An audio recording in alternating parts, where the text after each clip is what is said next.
Hut Hut, let's party. Hut Hut podcast. My man James Mitchell in town. Rookie year, Detroit Lions finished. Talk to me about it. How was it, man? It was a unique experience. As you know, rookie year can be very challenging, and for me, having the ACL, coming off ACL injury, made it even that more challenging, especially from the start. Um, when I first got there, I wasn't really doing anything besides sitting around in meetings and learning the playbook, which was nice, just getting ready for that aspect of it. But I really wanted to just get back in there, and then you fast forward to training camp, I get in and I'm just like, it's kind of like almost like a shell shock. I felt a little bit behind at first. Of course, those guys have been playing, and I just felt like I was behind on some things. But I was able to find my rhythm towards the middle of the year. I was inactive the first three games, but I feel like after that, I was able to find my rhythm. Finish the year, I felt like pretty strong, but I'm really excited for the second year coming up. Second year, man, it's always when the guys always take their biggest jump from year one to year two. And I tell guys all the time, man, the best thing about being a rookie is you only have to do it once. Right. Because For sure. and it's funny that you say that. Our stories are similar in that way because I get drafted to New England. It was the lockout, so I showed up, OTAs off season, nothing. Right. We weren't allowed to come to work. And then I show up day one of training camp, so you had a little bit under your belt, but no playing. Right. And the combine invitation, you're a fifth round pick, right? Yeah. So both of us fifth round, coming off ACL, shows you're a heck of a dang player. But still, it's hard, man. When you football's 100% injury, and when you have them, at unfortunate times, and you don't really feel like you're part of the team. You don't feel like you're one of the boys. All of us, man. All of us, when you're not out there with the fellas practicing and really grinding, and even those games you were inactive, it's like, man, it's just this uneasy feeling. For It sure. sucks. My 10th season in Buffalo, our offense changed. Josh went off. We traded for Steph and everything. Cole Beasley, Gabe Davis came on, and it was just no more, big Y's in the game, Right. which was 100% the right decision. And me, Brian Dable, Sean McDermott, Brandon Bean, all the bosses up there, I told them, I'm like, guys, like I can't be the leader of this team when I'm not playing. Yeah. Like I'm not asking for more playing time. I'm by no means doing that. I'm a 10-year veteran who's a big block and Y, and our offense has changed. But I can't. I'm just uncomfortable, and it was a God thing, and it was a life lesson, and we got through it. Me and Sean mostly a lot of conversations, and me and Dable went in Dable's office and said, "Hey man, I need you to get me fired." And he's like, "No." I'm like, "I'm going to talk to Beth if you don't get me fired." His wife Beth, they were my neighbors. But looking back, thank God they didn't fire me. We went to the AFC Championship game that year, and it was great. And Josh and Dawson and just all my boys there. It was a great year and great memories. And obviously, I got traded that off season. But it was crazy because to say that me and you are a lot alike, I got cut after my rookie camp in New England and ended up in Buffalo, and I was inactive for the first three games. And then got on the field, and obviously that was all she wrote and never looked back. And then fast forward year 10, as a pretty highly paid role player, I'm inactive again. And I'm like, what is going on? I do not like this one bit. Like I just didn't feel like I was one of the – it's just hard. Yeah. And For sure. a lot of people would say, man, that's easy checks, just collect the checks. And it's like, nah, man, if that's the way I was wired, I would have never got here in the first place. Yeah. So I feel you. Sorry, that was a rant about me. Let's talk about you. But I understand what you're saying, man, and I'm glad you're back. Even seeing you around here, some of the skill stuff we're doing and watching you improve in certain ways has been awesome. And I'm excited to watch you go off in your second year and really arrive on the scene. So they traded TJ. Yeah. So open season for the starting tight end job up there, which is awesome. It's fun to be able to compete. Now, they can bring somebody into free agency. They can draft tight end in the first round. I mean, you know how that story goes. Pro football's pro football. But are you excited about that, getting to truly compete on a team that doesn't have a Rob Gronkowski or Travis Kelce or anybody in the room? Yeah, I'm excited for sure, especially I think it came at a good time for me personally. Finally getting the off season, finally getting to improve on my game a little bit, and getting this opportunity, hopefully this camp and this spring to show that I can be a starter in this league. So I love the guys in the room too, and the greatest thing about our room is There's no egos. I know that's a lot of people always ask me about that, like what's it like now in the pros, like with the locker room and stuff like that. But thankfully, I was in a situation where guys just want to go out there and compete and play for each other. So that helped me a lot in my first year as well. But I think we got a group of guys that's just going to go out there and push each other, and that's only going to help us get to where we need to be. That's what it's all about, man, and that's what you'll miss one day. Obviously, I'm loving it around here. I'm loving sitting here talking to you and hopefully being a small little resource for you in your NFL career. That fires me up and excites me. Don't get me wrong. I sure don't want to go to OTAs with you. I'm happy it's over, brother. But you'll miss that, man. Like I love when Dawson Knox scored his first touchdown. He didn't score a touchdown in high school. Didn't score a touchdown in college. Really? Guy's a third-round draft pick. Never scored a touchdown until he got in the NFL. Wow. Maybe in Little League or something. But had a lot of injuries. Kind of a weird path, right? When he scored that touchdown in Buffalo, I remember what end zone it was in. I remember the look on his face. I just remember everything. And he was the guy they drafted. He played more than me. He could burn my money and not lose a night's sleep. Freshly paid Dawson Knox. We'll get him in here soon. That's like my little brother. But it's so cool to watch people thrive around you. All that ego BS, man. And I won't bring up anybody's names, but there's some veterans in this league over my career that they're lucky I wasn't their teammate, because I would have just gone at them. Like, hey, man, what's wrong with you, bro? Yeah. That younger dude, if he takes your job, there's 31 other teams. All right. Help him take your job. I had to take somebody's job when I came in the league, and I had to take somebody's job every year after. And I loved it, man. I love teaching those young guys how to take my job. It fired me up. So to hear you say that is good, because it just makes work so much better. For sure.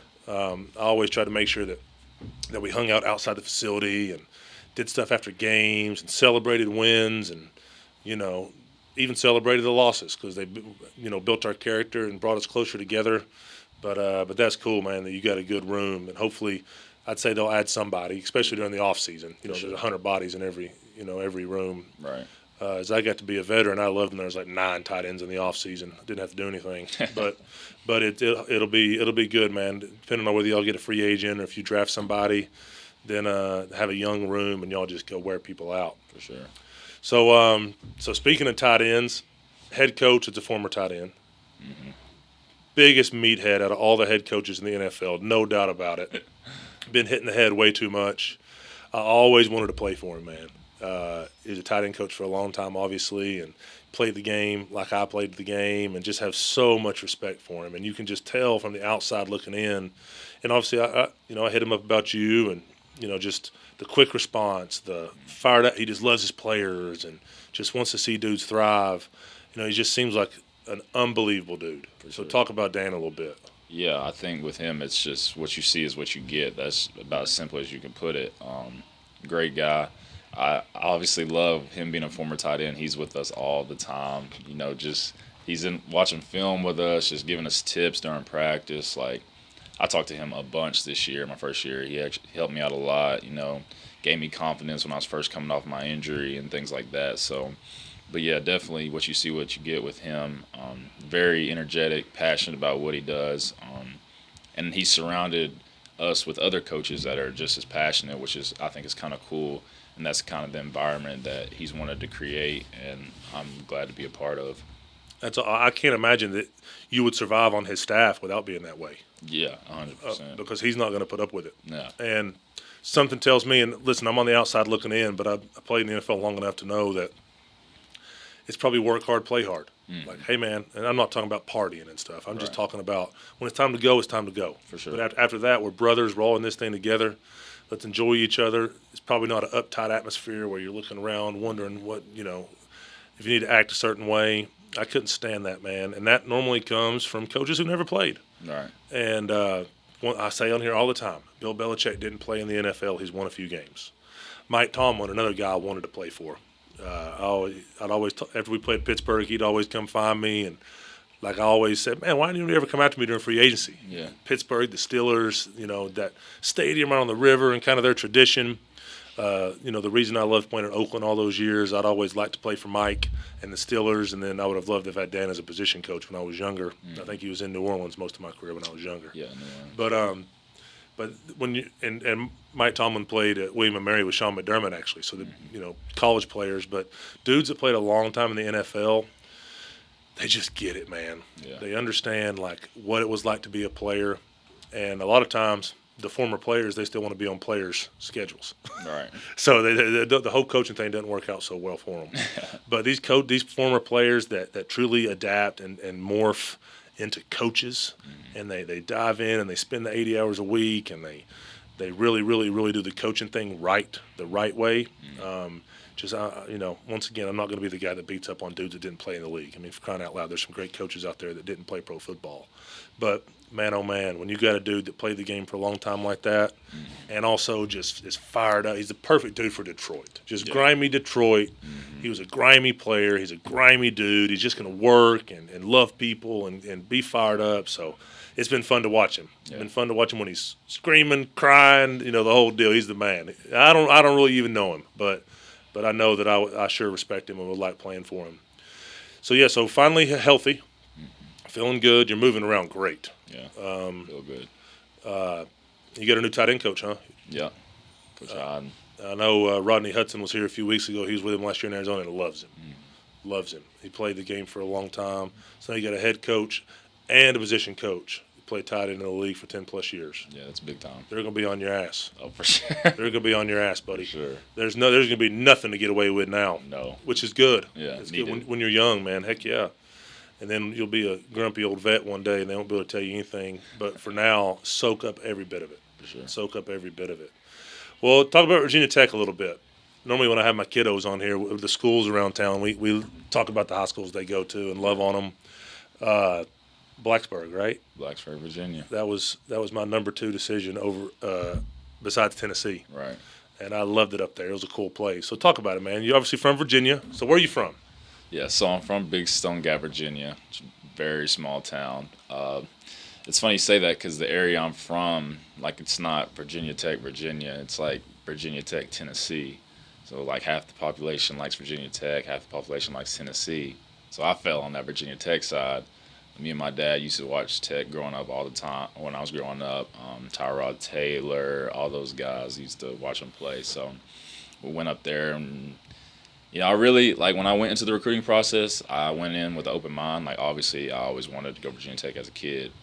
But I went into the whole process with an open mind. But, like, at the end of the day, like, I couldn't get past it. Like, you couldn't beat it to me. The atmosphere, I loved the coaches, the coaching staff there. It's just a great community. It's small, which I come from a small town, which I didn't really – not that I couldn't handle myself in a bigger environment, but I didn't. I felt like Blacksburg was a good step for me. Perfect distance from home, not far, but far enough. But my time there, I loved it. Obviously, my senior season got cut short, but, I made some great friends there, some friends I still talk to all the time, quite frankly. And, I just love that place. I have a lot of love for it, and will continue to go back anytime I can. That's what makes college football so special, and you barely missed this transfer portal craziness. Yeah. So I'm still in group text threads with my college teammates. You show up to now. I got kicked out of Tennessee because I was an idiot, didn't know how to act. But I was at Marshall so fast, I might as well have just played at Marshall my whole career. Because I was the opposite of you. Tennessee was number 1. Virginia Tech was number 2. All right. And obviously I chose Tennessee because I'm from Knoxville, just like you. Grew up with you. My dad played at Tennessee. So obviously I chose Tennessee over Virginia Tech. And looking back, was it the right decision or wrong one? Who knows? It worked out right for me. God had a plan, just like God has a plan with your knee. Sucked in the moment, hate it. Would you have been a second-round pick, third-round pick? Who knows? Who knows, yeah. But you were fifth-round pick because that's what God wanted, and now you're in Detroit because that's what God wants. And now you have Dan Campbell and a new position coach that was a tight end for a long time too. And you're here with my sorry butt, and like there's just no telling what God has in line for you. So For sure. It fires me up to see that. But yeah, man, there's something special about being with those dudes for 4 years. NFL is just not like that. Yeah. Like, it's just you see your buddy's locker get cleaned out. You just had dinner with him and his wife last night, and he's his kids are in school, and now he's flying to Seattle. Yeah. It's like holy moly. So that college football is special, and the bonds you build, and I'm sure you have some great ones. For sure. Because I sure do. Yeah. Most guys do. So did your parents came up for most of the games? Yeah, just about I think they were there every home game. Um, Obviously, the COVID year kind of was wanky. Um, I think they still, or somebody was there for at least every home game. Um, and then I had, even before COVID, I had a lot of people there, even try to come to some of the away games. So, my family has always supported me in every decision I made. And even my first season in Detroit, I think I had somebody almost at every home game, besides maybe like a couple. Obviously, the one or two that I didn't play in. But yeah, their support has been awesome. It means the world to me for sure. Absolutely, man. It's cool, and like you said, it's not like you can drop your laundry off to your mom as an 18-year-old freshman, but she's still super close. Yeah. Right. And that's what I always say. And as Brody gets a little older here, obviously having two boys, Brody's the oldest, so when this recruiting stuff starts, I want him to make the decision that he feels is right. Obviously, I'm his dad. I'll be a part of it, but there's just something about being on your own. Yeah. But also still being close enough to have the family support. If you'd have gone to Southern Cal, your parents wouldn't have been at every home game. Yeah. Right? Unless they're doctors or lawyers, and maybe your family's doctors or lawyers. But Yeah. most of us don't have parents that can book $4,000 round trips every weekend during football season to California. For sure. So finding that college situation that's close by when you have strong family, but also being on your own, I personally think that's the best. Yeah. Not that I'm anti-Tennessee for my kid. If he is good enough and receives an offer from there and everything goes great, he wants to play for Tennessee, go ahead, dude. All right. You play for Tennessee and you're from this town, you set up pretty good. You teed up for life Yeah. in Knoxville. But 100%. so there's a lot of things that go into it. But as a dad, getting out and being on your own, being away from your mama, ain't the worst thing. Yeah. So that's cool. You were able to be close and get away at the same time. Well, talk to me about Triple F, man. Show me a little love. Tell me what I suck at. Not, all these kids are scared of me. You're an NFL guy, so you're not scared of me. Tell me what I can do better, what I can fix, and just talk about this atmosphere. And what if you'd have had something like this when you were 14, 15, 16 years old? Yeah. What do you think about this place? Yeah, no. It's funny you say that about being like a young kid, because we don't have anything like this, which is, I don't know the capacity, but I definitely want to do something similar to what you got going on. So I think this is awesome. But I think it would have been a game changer for me for sure. Having not even maybe when I was in like 7th grade, just having it as soon as then. But it's been awesome. Obviously I hopped in with the Combine guys, and they've been great. And I love the atmosphere. And kind of like I said earlier, I'm a low-key guy, so I kind of like the vibes that are here. I could have went to Florida and some of these other places where there would have been 1 million people, and it would have been okay. But you may not maybe got the attention you wanted, or they really weren't. It just didn't have that family atmosphere, and that's always been huge to me. Part of the reason why I chose Virginia Tech, part of the reason why I like playing in Detroit. And then just coming here and having that family atmosphere is huge, and that's what I tell those Combine guys too. Like, just like remember these times. Like, you're not gonna forget these guys you're training with, because it's a small group and y'all become close. And at the end of the day, that's special. You may not see it now, but that really is special. And it's gonna mean a lot, especially when if you go to a team where it's not like that. You're gonna miss this for sure. So. And every team's not like that. Yeah. There's some teams in the NFL, man. It's just different. The vibe's just different in the locker room. Yeah. And every GM out there and head coach is trying to build that culture to where, but it's human beings. You're signing dudes in free agency that you don't really know. Right. Like Hayden Hurst, talked to him yesterday. He's got some action. He had a great year. By the time we release this podcast, he'll probably be a richer man. Mm-hmm. But this team calls that coach that was with him, and you're just trying to do everything you can because the money's already done. Right. Like, he shows up and signs the dotted line. That's the first time he shakes the head coach's hand from wherever he's going. Exactly. So these GMs and coaches are trying their best to build a team the right way, but they don't really know. You get, like you said, you get one bad egg, one kind of energy vampire player, or one dude that ends up becoming disgruntled, or somebody needs a new contract, and stuff just gets weird. Yeah. So you're right. Like, were you here when Rodney was here, Rodney Hudson? For like a week, yeah. Okay, so he is the godfather of my son, for crying out loud. Our relationship started training for the Combine.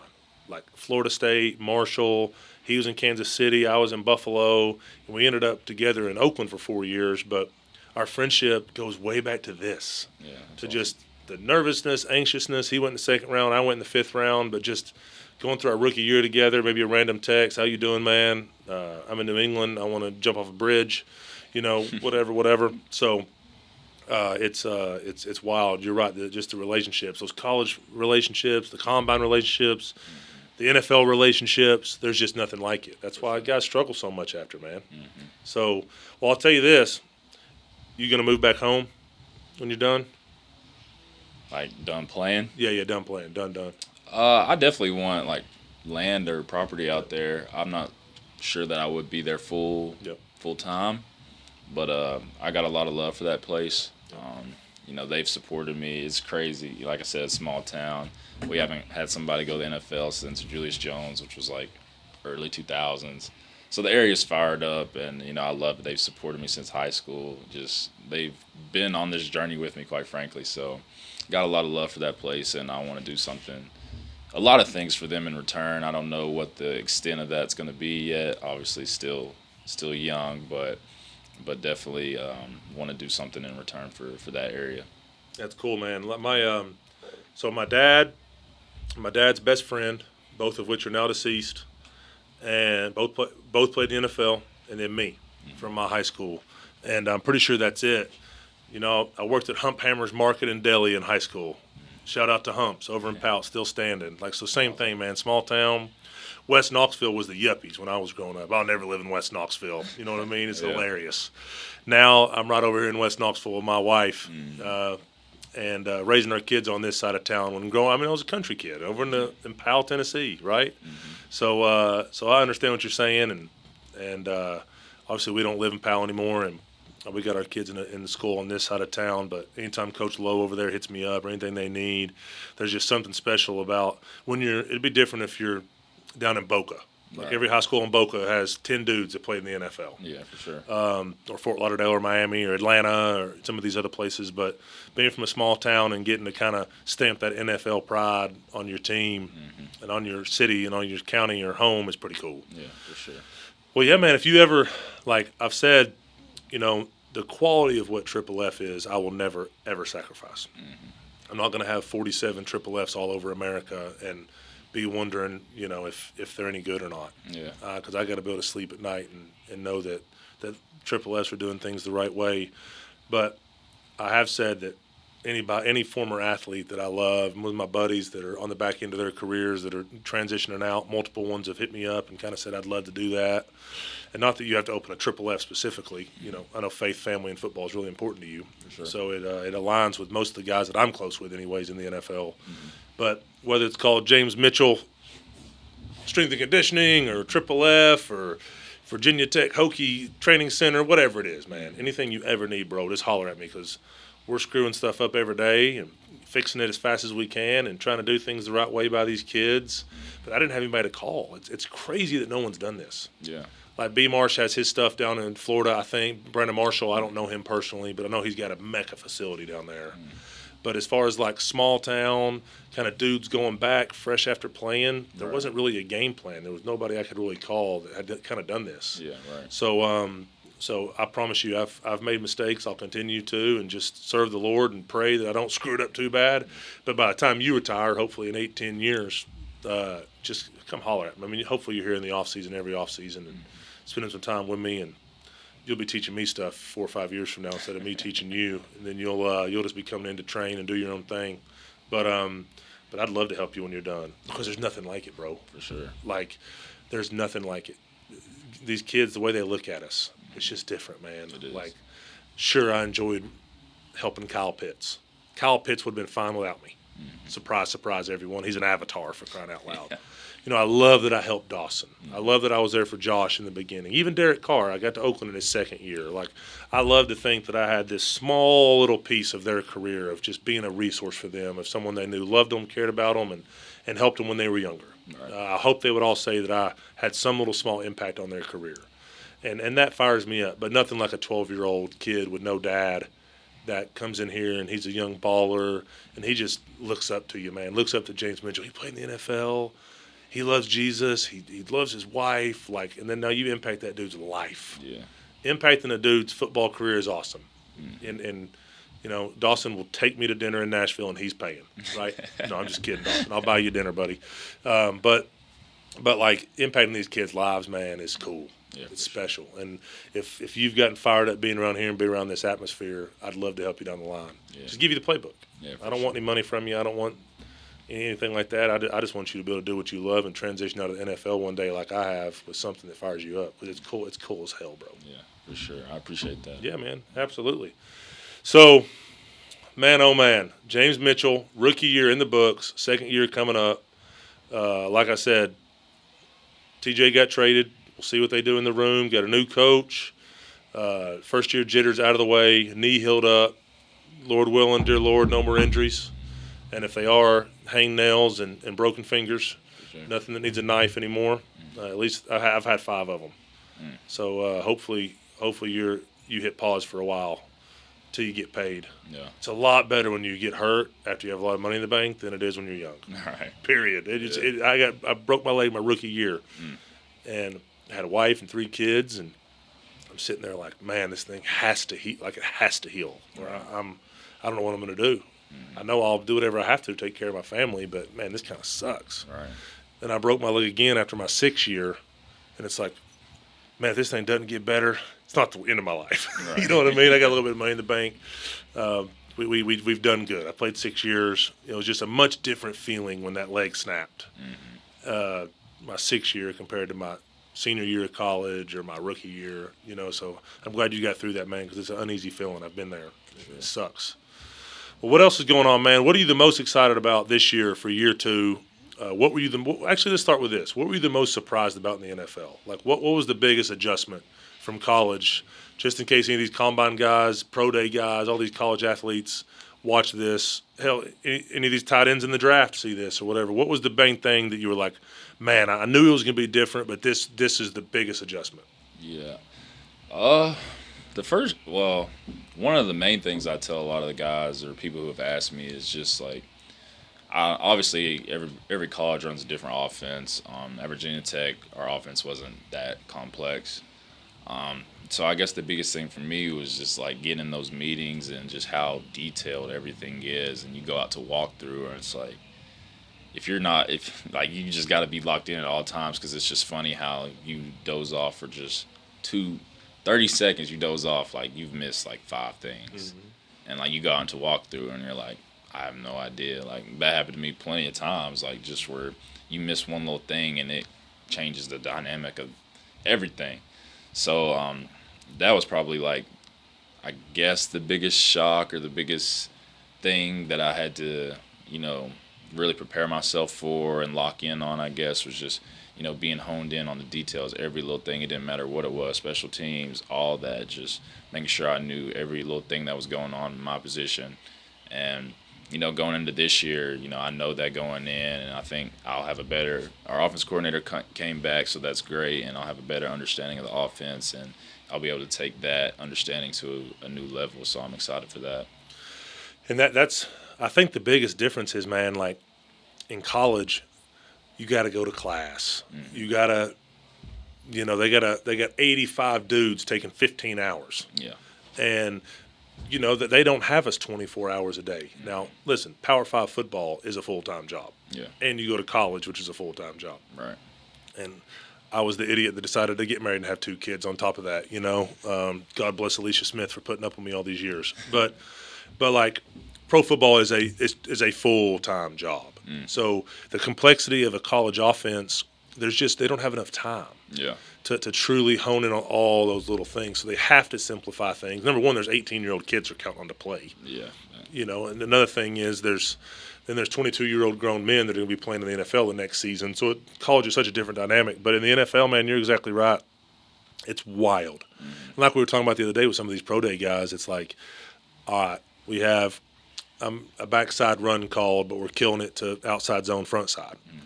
And, as a young player, I'm trying to speak in layman terms so everybody can understand me out there in the world. But, you walk up to the line and it's a kill. Well, when you're young, what do? You put your hand in the dirt and you think, all right, if it stays on, I block that guy. If they kill it, I'm doing that, right? And it's just that learning everything. And then all of a sudden, Fast forward 5 years, and you walk up to the line, and you're like, he's killing it, done it, done, and boom, and you just play fast. Yeah. And that's the thing that I think hurts a lot of guys, like you're saying, is there's nothing worse than walking up to the line and having no idea. Yeah, that's awful. It's the worst. It's the worst feeling. And you, even in practice, because all your boys are watching, and the coach is going to get down your neck. It's one thing when there's 80,000 people. It's another thing, but even in practice, because I felt so bad for Kyle sometimes last year because he literally plays everything. Like they'd be signaling into I had the luxury of just playing Y my whole career. I'd play the F sometimes. I'd be in the backfield some, but it was game plan stuff. I was the Y. Like if it's I right, I'm taking my big fat ass to the right. Right. Sometimes the things these Fs need to learn, as you know, and then all of a sudden we're in 13 personnel, and now you're the X. Yeah. Now you're the Z, or you're back to the F, and Matt Ryan's telling Kyle, "Hey, you're the X on this play." Yeah. Like. And I'm just sitting there looking at him like, I hope you don't need my help. Right. Because that's not my world. I don't go Yeah. line up outside. But, man, oh, man, he was such a smart kid, man. Holy smokes. Like, just the way he could handle everything was honestly special. I've never seen anything like it. And he'd get so frustrated because there's nothing worse, man, than you're in the huddle and you don't even know which way to go when they break. I'm on the right side, I'm on the left side, am I the F, am I the Z, am I the X? Like, now what's the concept? Da-da-da-da-da. And that's the thing about tight ends, man, is it just moves so fast. Yeah. Because Jared Goff's not sitting there thinking, all right, James is the F on this play when he was the Y on the last play. Let me help him and call the play slow and make sure he's good. No, it's boom. Yeah. And then you just got to go. You just got to go. And you're right, that 30 seconds that you started thinking about your girlfriend or the night before, we're all – if they did I want to do a test one of these days on pro football and how many of us are ADD. It's probably 98%, Yeah. right? Like you got to be. You got to be out of your mind and half crazy to run and hit people for a living. Yeah. So all of us, like, God bless the coaches in the NFL, like just trying to get us all on the same page. God, they deserve the money they get paid. Yeah. The good ones, anyways, that aren't egomaniacs out here. The Dan Campbells of the world, the good ones, they deserve every penny they make. Trying to get all, it's like herding cats. And trying to get all of us to lock in for an hour meeting, I mean, it's just almost impossible. This receiver misses this 30 seconds. Right. That receiver misses that 30 seconds. The young tight end dozed off because he's used to being in college instead of the NFL, and then the quarterback's trying to get everybody right. And it's hilarious, man. And those walkthroughs, when they turn into a shit show, the coaches lose their minds. It's the best. Yeah. That's the stuff I miss because I just sit back and laugh. Yeah. Because that is what it is. Like it's every team, bro. Every team. Receivers are the worst because they tune out during the run meetings. They have no idea what to do. And then tight ends, like we just have to know so much. And the running backs too. The running backs, how many running backs in protection? I mean, my God. Yeah. And then the tight ends and the poor quarterbacks, they're typically pretty solid, but it's like, just so you know, it's like that everywhere, bro. Every team walkthroughs, especially on those Wednesday heavy install days when it's just impossible to lock in for that long. The base rundowns, the receivers are checked out. They're waiting for Thursdays when you can get into third down and throw the ball. Those Wednesday and Thursday walkthroughs, man, like just watching the coaches lose their mind. It sucks as a rookie because you're like on eggshell. You're hoping you don't catch a bullet. Right, you're on edge. You're on edge, right? It sucks, bro. Don't feel bad. Everybody's been there. But down the line when you're a veteran and you're in your 8, you're back there like this. Trying not to let the coach, Arthur Smith. Like, Arthur's hilarious. He's that coach that as a veteran, when he goes off, like, you just have to turn away. Yeah. And all the young guys are like, oh, my God, oh, my God, oh, my God. But it's fun, man. That's what I'm saying. Just keep working hard because it's fun when you get to be a veteran and you get to sit back and just laugh because the coaches lose their mind. But, man, when you're young, it sucks. It does. It sucks so bad because you're next. You know that you're going to get it. And then you want to impress the older players. You don't want to be a guy that lets anybody down. You want Jared to know I can count on James. Like James is good. And if you run the wrong route, then it's not that you're embarrassed. It's, man, I let my dog down. Yeah, exactly. So I've been there, buddy. But just know it gets better. When you get older, you'll just be laughing. Right. You'll just be laughing. Don't laugh though right now. Don't let Dan, your new No. tight end coach, see you laugh. I will not be laughing. Yes, sir, coach. Yes, sir, coach. Yes, sir, coach. And when you're older, you'll go back to Dan in the back of the bus. Be like, man, that was a shit show today, wasn't it? Yeah, no. So it's fun when you get to be a veteran and get to be buddies with the coaches, because they're all just a bunch of animals like us too. Right. Their ADD is just as high. Yeah. They're out of their minds too. So it's cool. It's a cool job, man. It's is. the best job on the planet. It really is. And when you don't take anything for granted, enjoy every moment, and love your teammates and do things the right way and work hard, you'll look back and you'll be proud of yourself and be happy that God blessed you with size and athleticism and you did everything right. For sure. So, what are you most excited about going forward, man? This year, what are you the most excited about outside of getting all the first year jitters and the injury and just all the obvious things? What are you the most excited about going into year 2, Detroit Lions, and just sticking a firecracker up your ass and really arriving on the scene as an NFL player? Yeah, I think for me, I'm ready to kind of just show people why they drafted me. Quite frankly, I was decently rated coming into my senior year of college, and then had the injury. But in this year, I've had an off season. I'm going to continue to go back. I'm going back early to work out with the coaches or work out with the strength coaches. So I'm fired up and ready just to show why they drafted me, and I'm capable of playing and really just being a solid, productive tight end, which I know I can be. So I'm really excited and looking forward to see that jump and how big of a jump it is from year 1 to year 2. That's awesome, man. And I'm fired up for you. And I know there's going to be a jump because I've seen you move around here, and I've been around the greats. Got drafted with Rob Gronkowski and Aaron Hernandez. I've been with Kyle Pitts. I've been with Dawson Knox. Obviously I've watched some of the best on the planet operate. Wasn't with Rob and Aaron very long. Got cut, shortly thereafter. But I was around them enough to know that they were the best duo to ever play our game in the same room. That's my opinion. Yeah. Obviously Aaron's story's tragic, but Gronk is an animal. And then playing in the same division with Travis all those years and watching these guys, like, you're a dude. Yeah. And I'm excited that you're finally past, because I don't care what anybody says. It's ACLs are a bitch. Yeah, they are. Excuse my language. I've been praying about my language, trying to raise kids around here, but they are, man. Yeah. And it's funny because I break my leg, and a dude tears his ACL the next week. Well, he's walking around the facility in like half the time. And I'm like, what in the world? He tore his ACL. In my mind, like, ACLs are the worst. Like, ACLs are terrible. And they're like, no, man, ACLs are easy to get back walking. Right. But you're going to be running 4 months before he can do anything. And that's exactly how it went. Yeah. As soon as I got back on that bone, boom, I was going. Right. And then ACL guys were just waiting around forever and ever, just those ligaments. So I'm glad you're past. It's like an Achilles. Unless you're Terrell Suggs and chew on deer antler and all that Ray Lewis stuff they do out there to get over Achilles injuries in a month. But man, those ACLs, man, I'm glad you're past it. And I've seen you run around here. You're not babying it. You're just going. You're back. Yeah. So it's nice that you're back, man. I love it. I'm excited to watch you this year. Snatch people up. Keep the run game alive, man. Keep tight ends that want to block people alive. For sure. You'll start catching all these passes. You won't block any damn body. You'll be like everybody else. I'm going to call Dan and say, he's ready, man. He's going to block until you start throwing the ball too much. No, but I know you're passionate about being a complete tight end, man. And that's awesome. Just being around you, I know you take passion in being a total player. For sure. Which is why you're here. Why would you come hang out with the big ugly guy that blocked people instead of being with Travis Kelce in Fort Lauderdale training? 100%. So I'm excited for you, man. Fired up. Yes, sir. Let's go get it and keep coming on back to Triple F in the off season. And you're always welcome here, buddy. And then I'll follow your career. I'll have love for you forever. And then the minute you ever want to transition out and love on kids and do this deal here, I'll give you the playbook. Awesome. And I can't give you Rich or Emily or any of my team. That's what makes this place go. Yeah, for sure. But those two can find somebody for you. There's other good people out there and let you go make a bigger impact than what playing can make in some town somewhere. Right. Whoever you fall in love with is where you're going to move. That's just the way that goes. Mama wins that battle. Yeah. I married my high school sweetheart. I'd be on some That's Texas awesome. ranch right now probably if I wouldn't have married my high school sweetheart. Here I am in Knoxville. But that's awesome, man. Much love. Thanks for coming in. Yes, sir. I All right, appreciate buddy. you. Yes, sir.